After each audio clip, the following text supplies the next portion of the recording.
ইলেকশনের রেজাল্ট বেরোলো আর তারপরেই খেলা শুরু। প্রতিশোধের রাজনীতি শুরু হয়েছে কি বিহারে?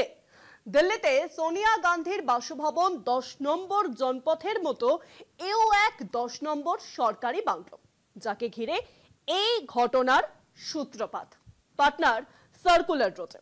বিহারের প্রাক্তন মুখ্যমন্ত্রী রাবড়ি দেবীর এই বাসভবনে প্রায় 2 দশক ধরেই থাকেন লালু যাদবের পরিবার। এবার সেই বাংলো ছেড়ে দেওয়ার নির্দেশ দিল নীতিশ সরকার। সরকারি বাংলো ছেড়ে দিতে হবে লালুর বড় ছেলে তেজ প্রতাপকেও। তার কাছেও পৌঁছেছে ইতিমধ্যেই আবাসন দপ্তরের নোটিশ। রাজ্যপাট অনেক দিনই গিয়েছে। বিহারে প্রাক্তন মুখ্যমন্ত্রী মর্যাদায় পেয়েছিলেন পাটনার 10 সার্কুলার রোডের সরকারি বাংলো।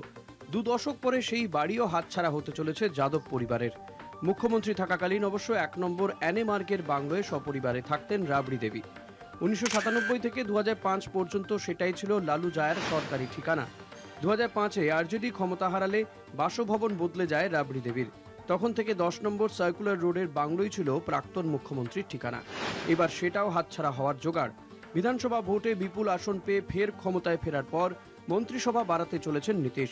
সেই সুবাদে যাদব পরিবারকে সরকারি বাংলো খালি করার নোটিশ ধরিয়েছে বিহারের আবাসন দপ্তর।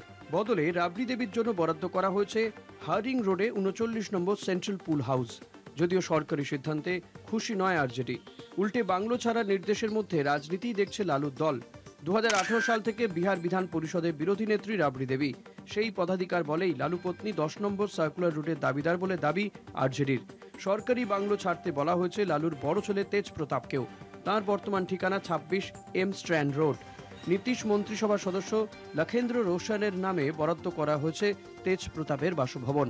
বাংলো খালির নোটিশ পেয়েই তীব্র প্রতিক্রিয়া লালুর মেয়ে রোহিণী আচার্যের, যিনি কয়েকদিন আগে ভাই তেজস্বীর বিরোধিতা করে পাটনা ছেড়ে দিল্লি চলে গিয়েছেন।